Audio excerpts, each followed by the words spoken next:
Welcome to the Great Detectives of Old Time Radio.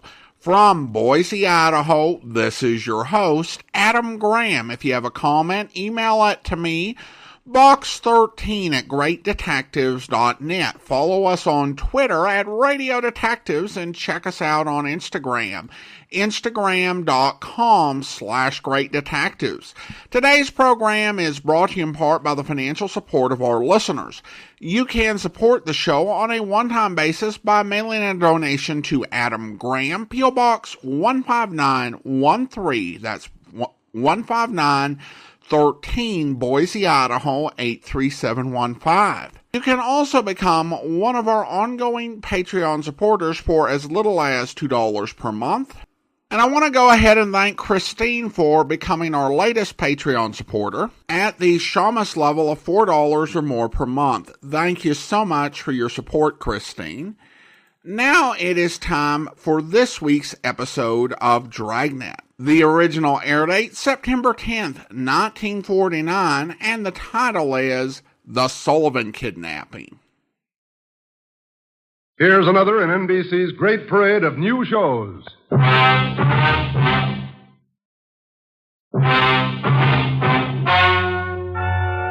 Ladies and gentlemen, the story you are about to hear is true.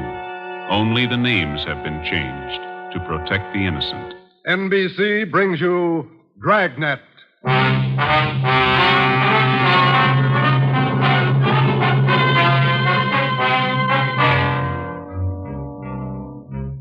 You're a detective sergeant. You're assigned to homicide detail. A 22-year-old girl has disappeared. A letter has been received. It demands $30,000 for the girl's return. The letter is signed, The Wolf. Your job, get him. Dragnet, the documented drama of an actual crime, investigated and solved by the men who unrelentingly stand watch on the security of your home, your family, and your life. For the next 30 minutes, in cooperation with the Los Angeles Police Department, you will travel step by step on the side of the law through an actual case transcribed from official police files. From beginning to end, from crime to punishment, Dragnet is the story of your police force in action.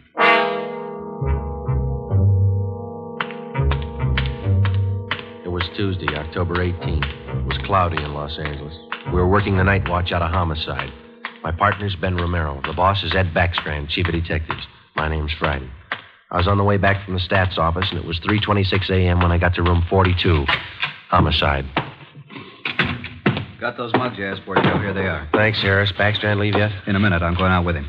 What's the address out there, the Sullivan place? 814 Castro Boulevard. You go straight out Santa Monica, take a left at Castro. I remember. You ready, Chief? Yeah, man. Friday, you call Romero yet? Right now. Get on it. This one we don't fool with. Yeah. Come on, Harris.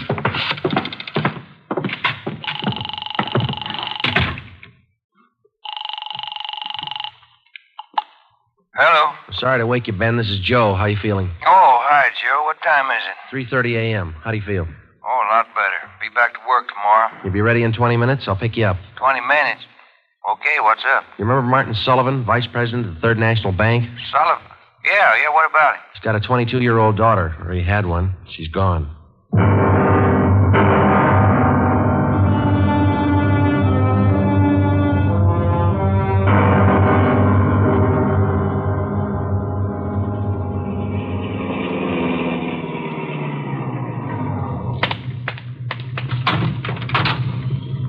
You made good time, Joe. Where are we heading? Sullivan home out on Castro Boulevard. Ed's out there now with Harris. Any leads to work on? No, nothing so far. The girl disappeared a little before 1 o'clock yesterday afternoon. At 11 last night, he got a letter. They want $30,000. Sullivan hasn't got that kind of money. Yeah, I know it. Poor guy's almost out of his mind. Fill me in. How did it happen? Well, the guy took the girl out of business school. He had her called out of class. Told her father was sick, said he was a friend of the family's. Well, how about the teachers? What was their story? Said the girl didn't want to go with the man at first, but he finally talked her into it. Kept telling her father was dying. That's about as low as they come. Yeah. Did he use a car? Witnesses said it was a blue sedan. They didn't get the license number or the make. Did they remember what the guy looked like? About 5'9", 160, brown suit, dark hair. Nothing else? No. Here's a copy of the letter. The usual. Read it. Yeah.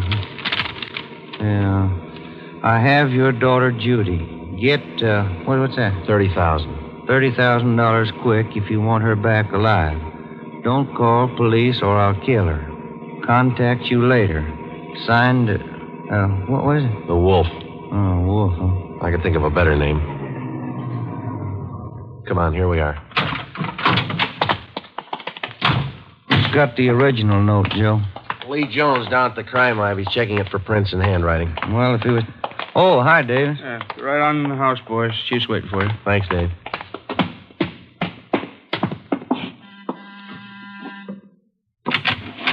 Hi, Joe. Ben, in the living room. Thank you. That's the way I see it, Mr. Sullivan. Now, you understand exactly what you have to do? Yes, I'll do as you say. All right. Here are the two men who will help you. Sergeant Friday and Sergeant Romero, homicide. Yes, how do you do? I do. Mr. Backstrand, are you sure about all this? He might get frightened. He might do something to Judy. Believe me, Mr. Sullivan, it's the only way. I know how you must feel, but we can't do anything else. All right, I want to see Mrs. Sullivan first. I'll be ready in a moment. Any developments? Yeah. Come on back in the dining room. There it is on the table. Second note from the guy. Telegram. When'd this come? About half an hour ago. Guy phoned it into Western Union from a public booth. Couldn't trace it. I see, Joe. Yeah. Be at Elysian Park, 5 o'clock this morning, near Balkan Drive. Come alone. Bring 30,000. Will return girl. Don't tell cops. Kill her if you do. The Wolf. 4 a.m. now, Skipper. Not much time. I know it. We'll have to do as he says. No other way. Then Sullivan's going out there alone? You're going with him, you and Romero. You'll be hidden out in the trunk of the car. Any plan? Get him. That's all.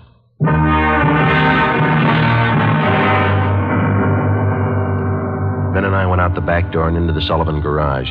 We jammed ourselves into the trunk compartment, and Harris closed the door on us. The latch was fixed so that the door could be pushed open from the inside. A few minutes later, Mr. Sullivan came out, got in the car, and we drove off. At 3 minutes to 5, we pulled up at the meeting place in Elysian Park. We waited.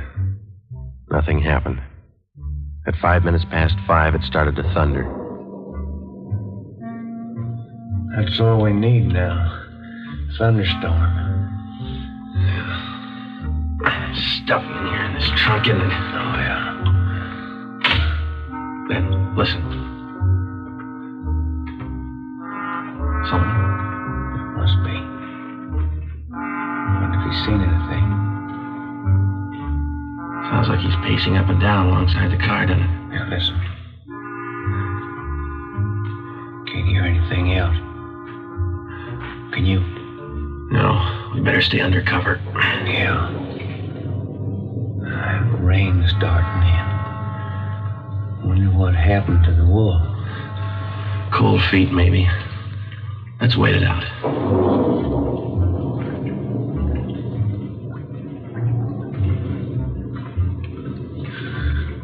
Joe. Yeah. What time you got now? Move over a little. Let me get my watch up. Yeah. A little past 5:30. Sergeant. Mr. Sullivan? Yes. Do you think he's coming? He's late. It's getting daylight. We better wait it out, Mr. Sullivan. Now, look, don't come back here again. If he's watching, you might tip him off. Oh, all right. All right. Poor guy. Joe. Yeah, I hear it. He's coming up the road toward us. It's stopping. Yeah. He's coming over to our car. You ready? Right. Talking with Sullivan. Yeah, they're coming back here. Now watch it. Friday, Romero. That you, Ed? Yeah, the meeting's off. Come on out. All right. Got a cramp in my leg. I'm cramped all over. Mr. Sullivan, drive back home. We'll contact you there. All right, Chief. Ben, Joe, come on over to the car. What's the story, Ed? The guy had no intention of following through with his meeting tonight. Well, how come? He told us. Phoned at 5 o'clock. Tried to trace the call. He wouldn't stay on the line long enough. What do you have to say? He wanted more money. Bragged about how smart he was. How we'd never get him. When he knows Sullivan's called in the police. Sure. Said he didn't care. We'd never get him anyway. Yeah, pretty cocky. Pretty smart. Take my word for it. He's no dummy. Control 1 to 80K. Control 1 I'll get it. 80K. 80K to Control 1. 80K to Control 1. Go ahead. 80K, go to your office. Code 3. Go to your office. Code 3. DMA 367. All right, Romero. Let's roll.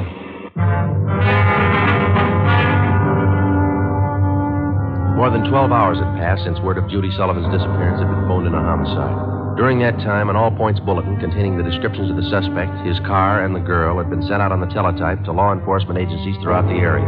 The same descriptions were broadcast over the police radio every hour. The Sullivan home had been placed under strict surveillance, and Mr. Sullivan instructed not to contact the suspect without knowledge of the police. He'd raised almost $10,000 in cash to buy him off. The serial number on each one of the bills had been copied by a police stenographer and then rechecked by a homicide officer. So far, the Wolf, as he called himself, had made 3 separate contacts, but he'd covered his tracks well. We knew that he was somewhere in the city, 500 square miles of it, and we knew we had to find him fast. It was 18 minutes past 6 when we got back to homicide. Hi, Chief. Fellas. You got something for us, Mac? Here, this letter. Special delivery. Came in about 25 minutes ago. Can I see that, Mike? Yeah, that's him. Yeah, according to the postmark, he must have mailed it right after he grabbed the girl. Yeah, listen to this. Stay away from Sullivan. If the kid's found dead, it's your fault. Stay away, the Wolf. All right, Mike. Get it over to the crime lab and have Lee check it for prints. Right, Chief. Lee find any prints on the second note, Mike? 2. Running through R&I now. Friday, Romero, get down there and see if they got a make. I'll call out to Sullivan's and check with Harris. Right, Ed. Let's go, Ben. Who's watching the Sullivan house beside Harris? Carpenter and Davis. Backstrand's afraid the girl's father will try to make a deal with the guy. Has he tried it yet? No, he hasn't yet. You couldn't blame him if he did. Worried sick. Oh, yeah. Here we are. Hi, fellas. Just coming down to see you.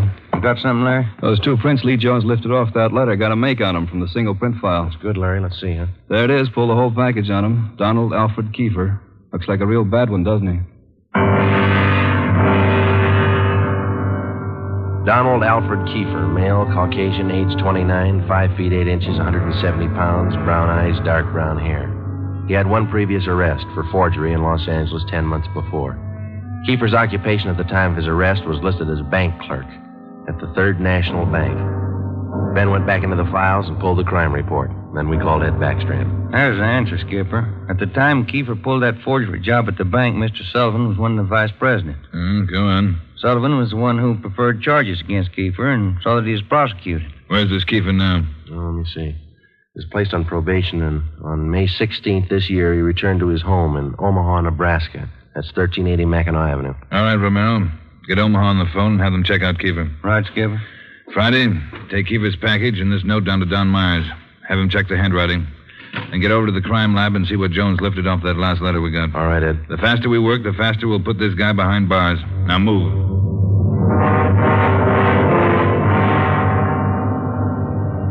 How's the writing compared, Don? What'd you find? It looks good. See here? Slants as crosses, double oops as L's, open A's, pressure on the downstroke. Donald Kiefer, Wolf, same handwriting.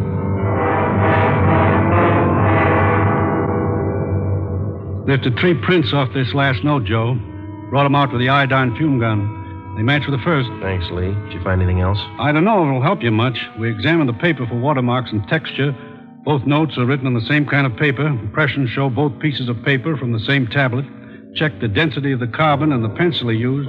Both specimens match. Same pencil.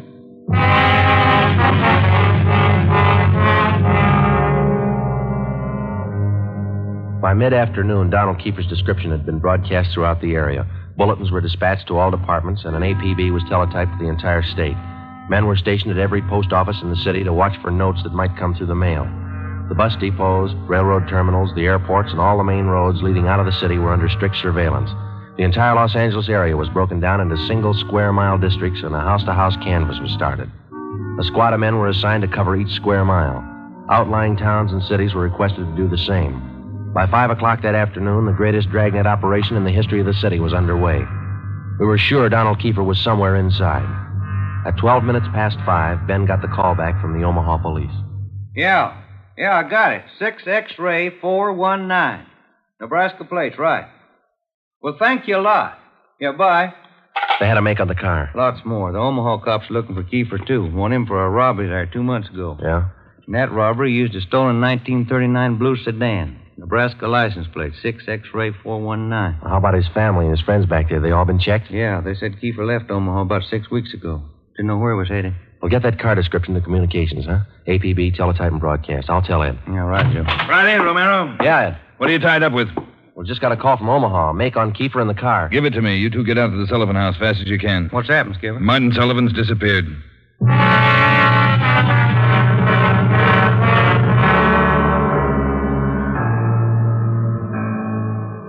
All right, Harris, how'd it happen?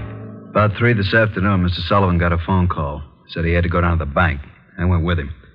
He had me wait in the reception room, and he went in his office. After waiting 10 minutes, I got suspicious and went in. He was gone. That's it. Did he get any more money? This morning, $5,000. Did you get the serial numbers off the bills? Yeah.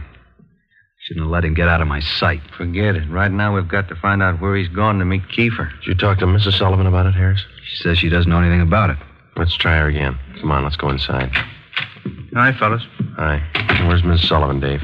Back in the sitting room, lying down. Doctor's with her. Come on.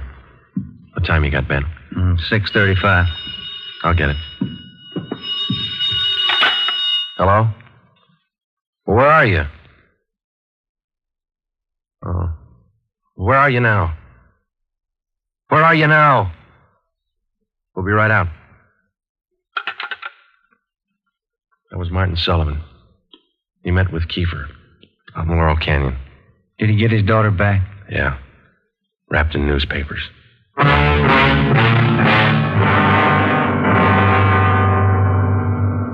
All cars in the area were notified that a contact had been made with Kiefer.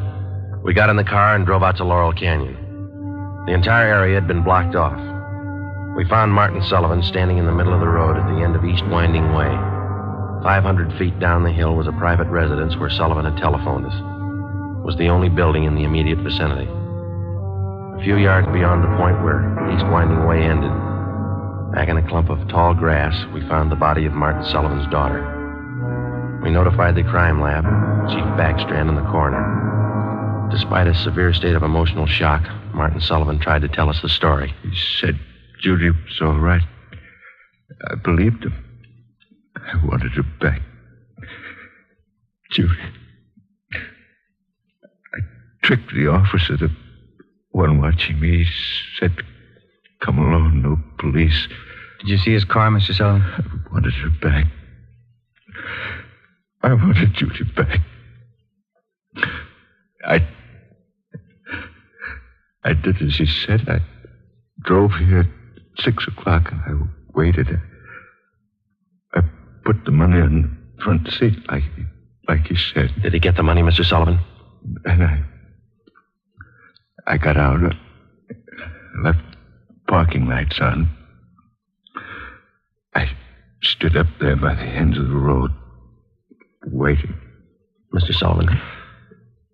Then he drove up. He took the money. Then he came up to me. He had a gun. I wanted Judy back.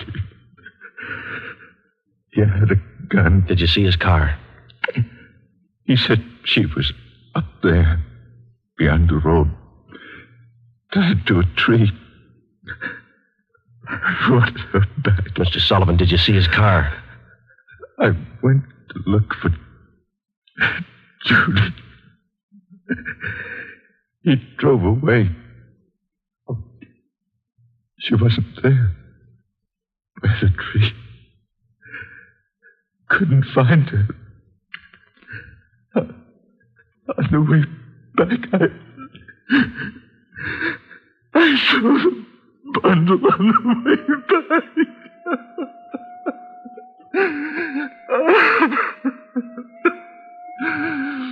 Let me find it.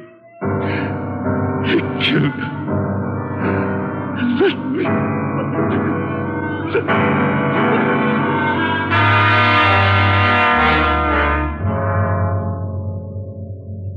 Before he went into a state of complete collapse, we showed Martin Sullivan a picture of Donald Alfred Kiefer. He definitely identified him. The information was immediately relayed back to Central Division, rebroadcast to the entire police radio system. A teletype was dispatched to sheriff's offices, and communications were sent to police stations throughout the country. The house-to-house search throughout the entire city intensifying. The dragnet in which we hoped to trap Donald Kiefer was drawing slowly inward. It was 12 midnight. Extra Sullivan girl murder. Extra read all about it. Citizens join search for killer. Friday, did the papers get a list of the numbers on that ransom money? Yeah, it got them in the final night edition. 2.5 pages of serial numbers gave it a big spread. Look at these pictures of Kiefer here, all over the front page. The more the better, Romero. I hope this town never forgets that face. Good reminder. You don't make deals with killers. Hi, fellas. Come on over. Find anything yet, Lee? Just checking over these towels here. Found them wrapped around the girl's body, inside the papers. Funny thing about those papers. What's that, Lee? They're all yesterday's. Every story about the girl's disappearance has been clipped out. Maybe the guy's making up a scrapbook. How about the towels, Jones? Any laundry marks? Not a one so far, Ed. Every one of them was clipped off. Pretty smart. The morgue post the body in? They're doing it now. Nasty one. Yeah. Did you get any footprints or tire marks out where they found the body? Lots of them, all cast. Bossy and Taylor are checking them now. One thing. What is it, Jones? I don't know. Under the seam here. This towel. Wait a minute. Joe, that pair of slippers there. Yeah. Here you are. Thanks. Just back under the seam. There. That's one tag he missed. Any markings, Lee? Yeah. Greenway Apartments, Los Angeles.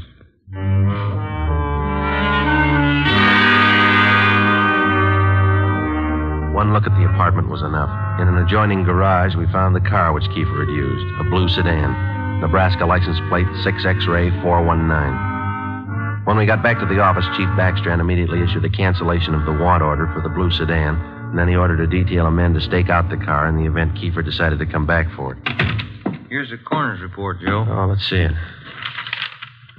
Cause of death, strangulation. Time of death, Monday, October 18th, approximately 2 p.m. 1 hour after he grabbed her? That can't be right. Skipper in his office? Well, he's out for a minute. Hey, Joe, Ben, take the call off 2503, will you? Thanks, Mike. Right. Would you give me the call on 2503, please? Thanks. Hello? Yeah. Yeah, when? We'll be right over. Some of the ransom money, Ben, just showed up. Beverly and Highland. Come on.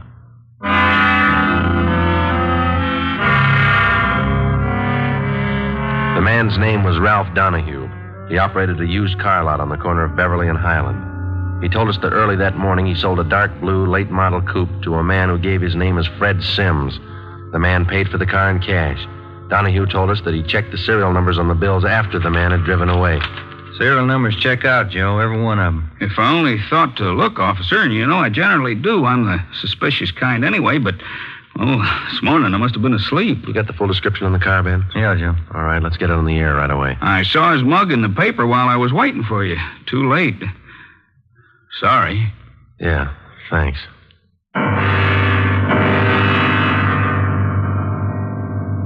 At 10 minutes past 3 that afternoon, another piece of the ransom money turned up at a busy downtown department store. The clerk was unable to remember who gave her the bill. The detail throughout the general downtown area was strengthened. The house-to-house search of the entire city for Judy Sullivan's murderer went on. The afternoon dragged into the early evening.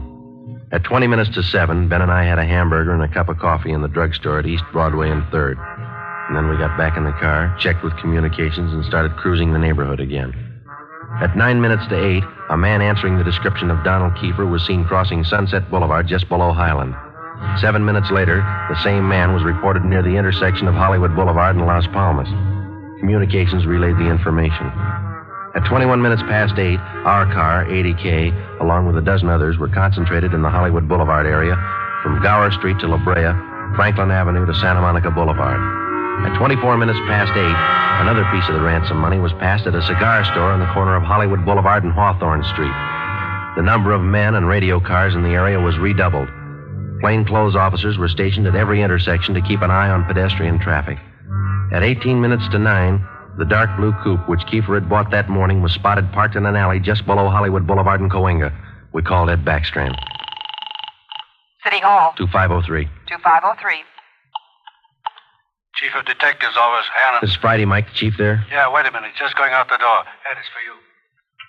Backstrand? Friday, Ed. Just spotted Kiefer's car, the one he bought this morning, parked in an alley off Cahuenga. Harris and I are on our way up there now. We'll take care of the car. You take care of this call. Just came in. What do you got? The theater on the corner of Hollywood Boulevard and Fairview. The girl in the box office just took in a $10 ransom bill. Yeah? She got a good look at the man who passed the bill. She says it's Kiefer.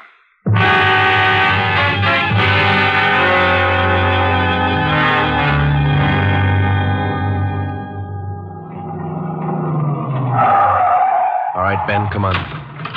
Yeah. You got the list of serial numbers? Right here. Let's check at the window. Yes, sir. How many, please? Police officers. Sergeant Romero, Sergeant Friday. Oh, yes, sir. Mr. Raymond, the police are here. Would you step around to the side door, Sergeant? Yes, ma'am. Margie, relieve Francis for a minute. Francis, come here. Bring that $10 bill with you. Sharp girl, officer, that Francis. Sharp. Here it is, Mr. Raymond. All right, Sergeant. There you are. $10 bill and the list of serial numbers. Check out all right, Ben? That's it, Joe. Good work, miss. You reported the man came in about a half hour ago. You sure it was Kiefer? Yes, sir. I have his picture in the box office just behind the change machine. I recognized him right away. And as far as you know, he hasn't left the theater. That's right, sir. All right, Mr. Rayburn, I'm sorry. I'm afraid we'll have to interrupt the show. Anything you say, Sergeant. Anything. Ben, you keep an eye on the front exit. I'll call communications. Right, Joe.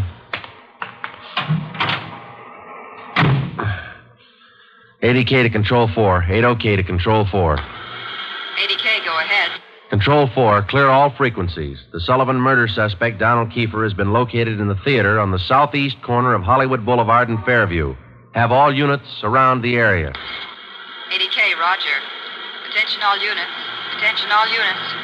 Assist 80K at the theater on the southeast corner of Hollywood Boulevard and Fairview. The Sullivan murder suspect has been located in the theater. Go ahead, 80K. Control 4, have all units converge in the general area, Hollywood Boulevard and Fairview. Unit 62R to block off the intersection at Hollywood Boulevard and North Cherokee. Stop all pedestrian and vehicular traffic. Unit 61A to block the intersection at Hollywood Boulevard and Hudson Street. Stop all pedestrian and vehicular traffic. Unit 71 and 72R to block the alley behind the theater. Unit 66 and 67R to assist at main entrance to the theater. Within a few minutes, the 1/2 mile area around the theater was completely blockaded. Every exit and entrance to the theater was covered. At 9:23, we met Harris and Ed Backstrand in the theater manager's office. Backstrand outlined our plan of operation.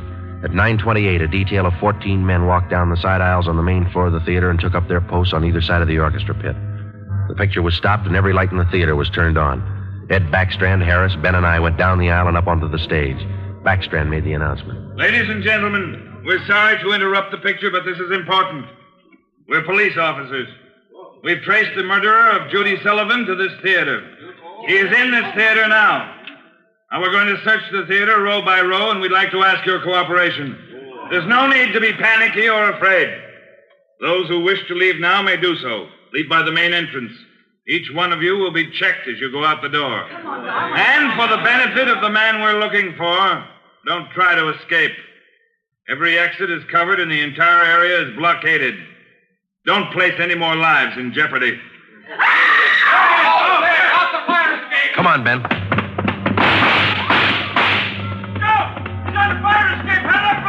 Backstage, Joe. We can make it from there. All right, let's go. Come on, hustle it, Ben. Yeah. The next building. You'll probably try to jump for it. All right, watch it. I think this door leads out to the roof. There he goes. All right, Keeper, hold it. Don't shoot. I give up. Throw your gun down. Over here. Don't shoot. Don't. Let's get him. All right, coppers. I got it figured. They won't top me for this. Didn't know what I was doing. Put the cuffs on him, Ben. Get away from me, you crump! You shouldn't have hit him, Keeper.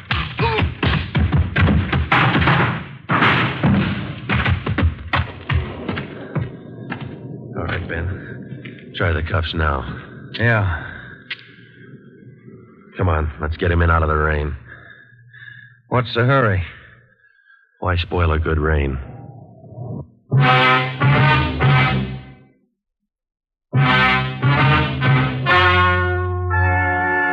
The story you have just heard is true. Only the names were changed to protect the innocent.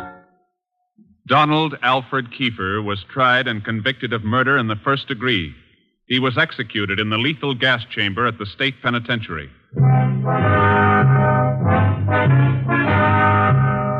You have just heard the 15th in a new series of authentic cases transcribed from official files. Technical advice for Dragnet comes from the Office of Acting Chief of Police, W.A. Wharton, Los Angeles Police Department.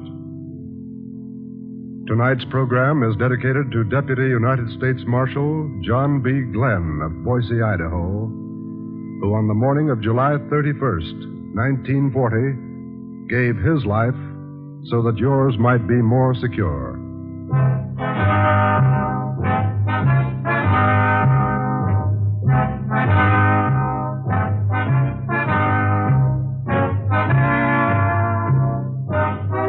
Dragnet came to you from Los Angeles. Theater Guild on the Air returns tomorrow night on NBC.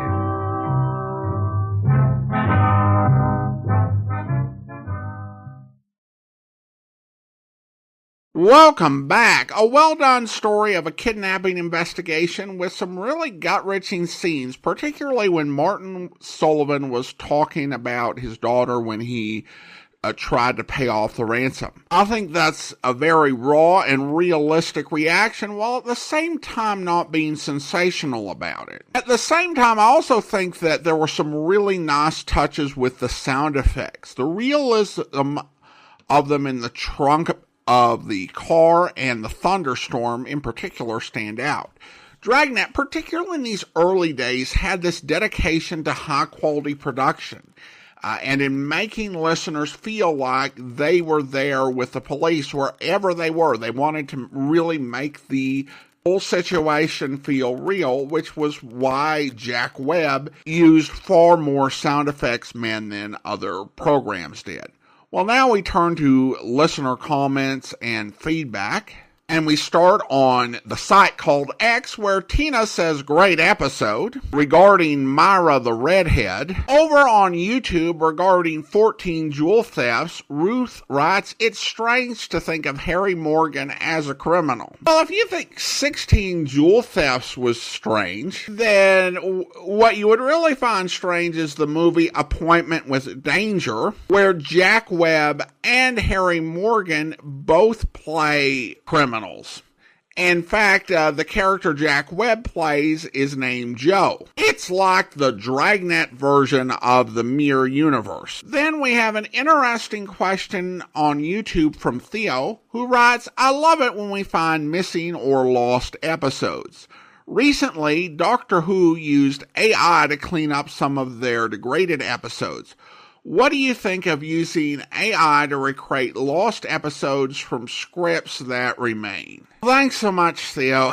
AI is a really hot topic right now. I've got, I guess, an interesting perspective on it, or at least I've got some interesting background in it, given that one of my books was pirated and used by Meta and Bloomberg to train their AIs. Now, I was one of like 100,000 authors, so it wasn't like I was especially singled out, but that definitely colors my opinion a little bit on this topic. That said, I think that AI can be used as a legitimate tool by writers and artists to aid human creative efforts. I think we've seen humans taking advantage of new tools as computers have come along, for instance. There's no denying that there's some fantastic art in the 2D animated films, mostly from the past, that is just gorgeous. But there have also been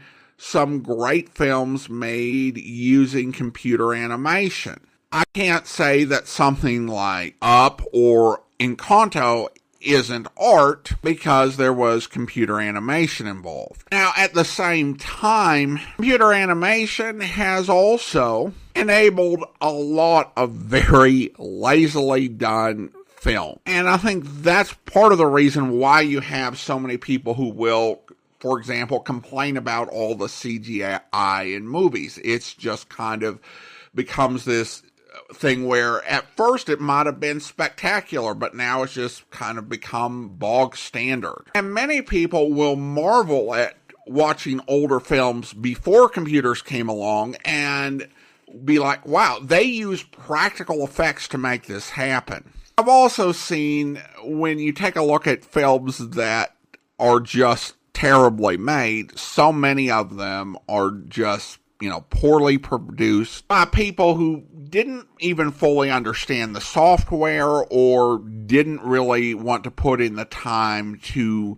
use the software to get a great result. And we've already seen that with AI, that there is a kind of lazy use of it that often leads to the same sort of mediocrity we've seen with poor or bog standard CG. So my general stand on AI is that in principle, it can be used to aid artistic efforts and other efforts, but there's going to be a lot of lazy garbage that comes from people who are able to access it but don't actually understand how it works. Now, when it comes to this, I have two thoughts. First of all, the big difference between Doctor Who and old-time radio is that Doctor Who is very much commercially viable. There are millions made on Doctor Who every year, and spin-off media in DVD sales that gives it a level of interest that